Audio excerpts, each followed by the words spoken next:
শ্রী শ্রীকৃষ্ণের রাস উৎসব শতবর্ষের ঐতিহ্যে ভক্তির মহামেলা দেবভোগ নড়াইল। ভক্তি, আনন্দ আর ধর্মীয় আবেগে মুখর হয়ে উঠেছে নড়াইলের দেবভোগ গ্রাম। শুরু হয়েছে শ্রী শ্রীকৃষ্ণের রাস উৎসব উপলক্ষে ৪৫তম বার্ষিক ২৪ প্রহর ব্যাপী অখণ্ড শ্রী শ্রী তারক ব্রহ্ম মহানাম যজ্ঞ অনুষ্ঠান ও রাস উৎসব। এই পবিত্র উৎসবের কেন্দ্রবিন্দু শ্রী শ্রী রাধারমণ স্মৃতি মন্দির প্রাঙ্গণ, যেখানে প্রতি বছরই হাজারো ভক্ত ও দর্শনার্থীর পদচারণায় মুখরিত থাকে চারিদিক। শতবর্ষের প্রাচীন এই রাসমেলা আজও তার ঐতিহ্য ও ভক্তিময় পরিবেশ ধরে রেখেছে।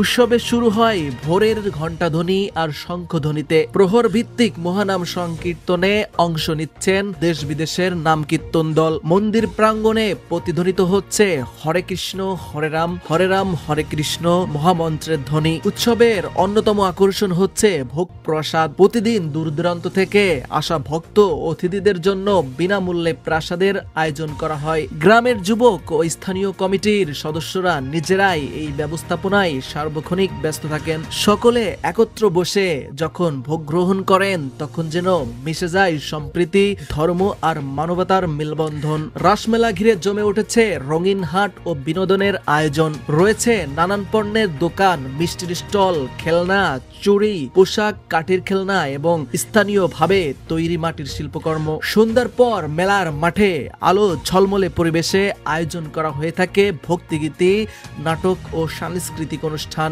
মেলার আরেকটি ঐতিহ্য হলো নাগরদোলা, পুতুল নাচ, মেলা গানের আসর, যা শিশু থেকে বৃদ্ধ সবারই মন ভরিয়ে তোলে। পাশাপাশি রয়েছে ধর্মীয় বক্তব্য ও ভাগবত পাঠ, যেখানে ভক্তরা প্রেম, ভক্তি ও মানব কল্যাণের বাণী তুলে ধরেন। দেবভোগের এই রাস উৎসব শুধু ধর্মীয় অনুষ্ঠান নয়, এটি সামাজিক ও সাংস্কৃতিক ঐতিহ্য। প্রতি বছর এই উৎসব ঘিরে গ্রাম জুড়ে চলে আত্মীয় স্বজনদের আগমন, সৌহার্দ্য বিনিময় আর এক অপূর্ব মিলন মেলা। স্থানীয় প্রবীণদের মতে এই রাসমেলা আমাদের গ্রামের প্রাণ। শ্রী শ্রী রাধারমণ ঠাকুরের আশীর্বাদে আমরা একত্র হই, মিলেমিশে আনন্দ করি, এটাই আমাদের সবচেয়ে বড় গর্বের। অতএব শ্রী শ্রীকৃষ্ণের রাস উৎসব শুধু ধর্মীয় নয়, এটি নড়াইলের সংস্কৃতি, ঐতিহ্য ও ভক্তির প্রতীক, যা যুগে যুগে নতুন প্রজন্মকে অনুপ্রাণিত করে আসছে। রুবেল শেখ, দৈনিক বিডি খবর।